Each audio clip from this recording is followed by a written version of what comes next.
جناب ظفر برکاتی صاحب جھانسی سے عرض کرتے ہیں، السلام علیکم ورحمۃ اللہ تعالی وبرکاتہ۔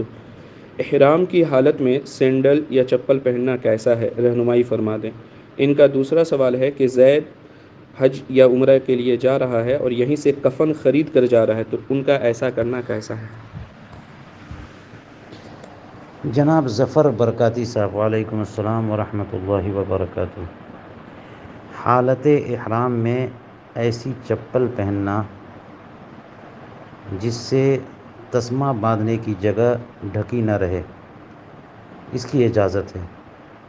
اس لیے ایسی چپل یا ایسی سینڈل استعمال کریں جو پاؤں کے اوپر بہت ہلکے فیتے والی ہو۔ لہٰذا جوتا پہننا یا ایسی سینڈل پہننا جسے تسمہ باندھنے کی جگہ تک ڈھک جائے، یہ منع ہے۔ اور زید سفر میں جاتے ہوئے ساتھ کفن لے جائے تو یہ کوئی خلاف شرع نہیں ہے، یہ بالکل درست ہے، کیونکہ شریعت میں یہ بتایا گیا کہ بندے کا جب انتقال ہو جائے تو تجہیز و تکفین کے اخراجات خود اسی میت کے اپنے چھوڑے ہوئے مال سے ادا کی جاتی ہے۔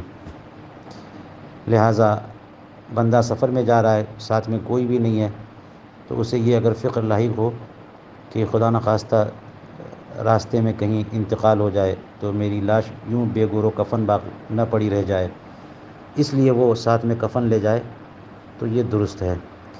بہت ایسا ہوتا ہے کہ لوگ اپنا کفن ساتھ میں زیارت حرمین کے لیے جاتے ہیں تو لے جاتے ہیں تاکہ اسے آب زمزم شریف سے بھگو دیں، تاکہ آب زمزم کی برکتیں انہیں حاصل ہوں۔